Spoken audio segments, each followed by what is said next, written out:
With Falcon football coach Matt Walker. And Matt, the Falcons had a tough game at La Crosse last Saturday, a 24-21 overtime loss. Could you talk about that game a little bit?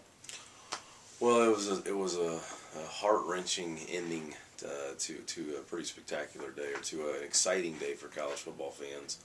Unfortunately, we came out on the short end of it, but a lot of goods came out of there. I mean, we went into the game a little banged up on defense, and kind of had this team plan of shortening the game and going really slow on offense and using clock and getting the run game established, and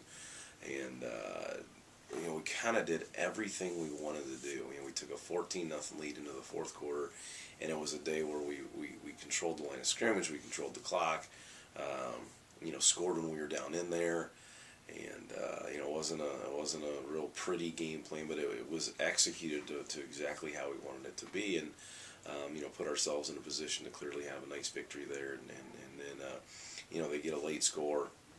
And even with the late score, we have the ball, to run out the clock and need one first down, and unfortunately, we fumble at midfield, and they score in the last play, and then we, to tie it, we still have a chance to go into overtime and score a touchdown on our first overtime drive, and still feeling good about things. And they matched it and kicked the field goal, and then we couldn't score in the second one. So a heartbreaking loss for the guys.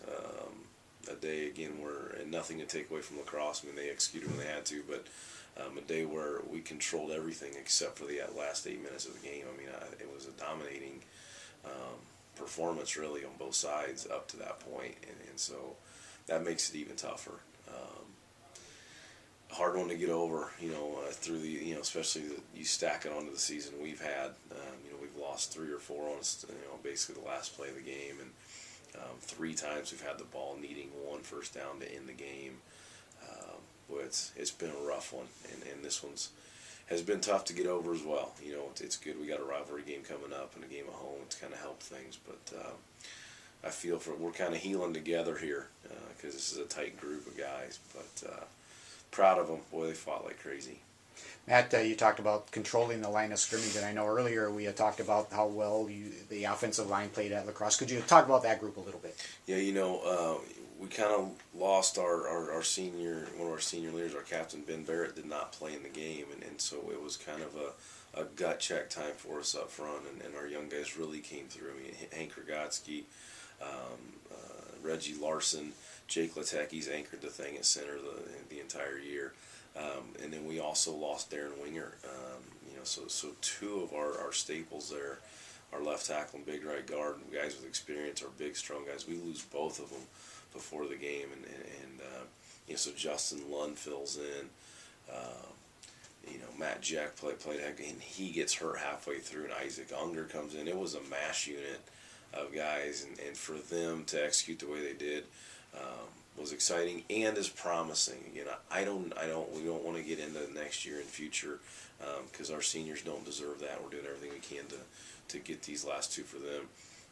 But it's hard not to just take a peek real quick at the future and understand those guys are all freshmen and sophomores, and boy, it's a really, really bright future. If everybody can hang in there with us, this thing could get really exciting in a hurry.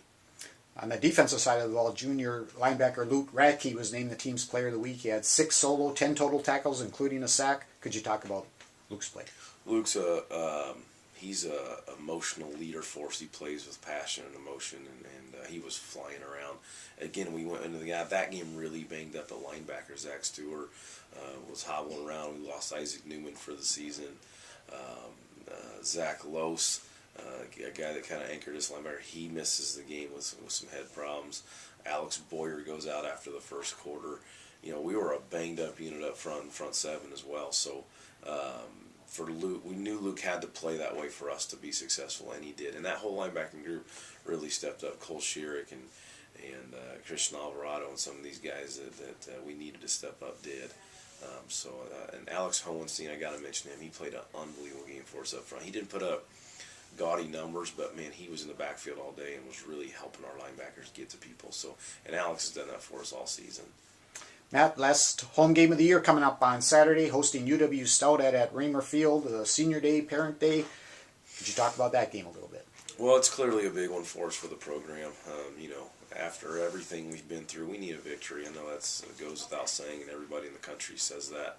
Whether you're trying to finish an undefeated season or you're trying to get things going, everybody needs a win. But boy, these seniors and guys really deserve one after everything they've been through, and well, we need something to show for the improvement that we've made.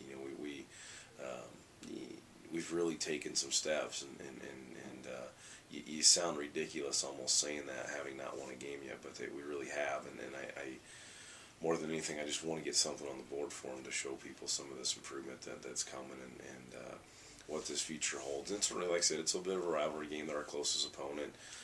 They're a big recruiting rivalry for us. We probably recruit more of the same kids than anybody else in the league. For a lot of reasons, this is big, and for everything these seniors have been through with, a coaching change a few years ago, and some frustrating years since I've been here trying to get this thing turned around, and a year like this one of high expectations, with again nothing much to show for it on the board. They really deserve something Saturday to hang in there and show the dedication and leadership and commitment that they have since they've been here. I can't say enough about it, and they've kind of trained those younger guys on how to be successful. Again, it hasn't happened yet on the scoreboard, but they've laid a foundation that is going to create some special things here in the future. Matt, thanks for your time. Good luck to the Falcons. We'll talk to you next week. Thank you.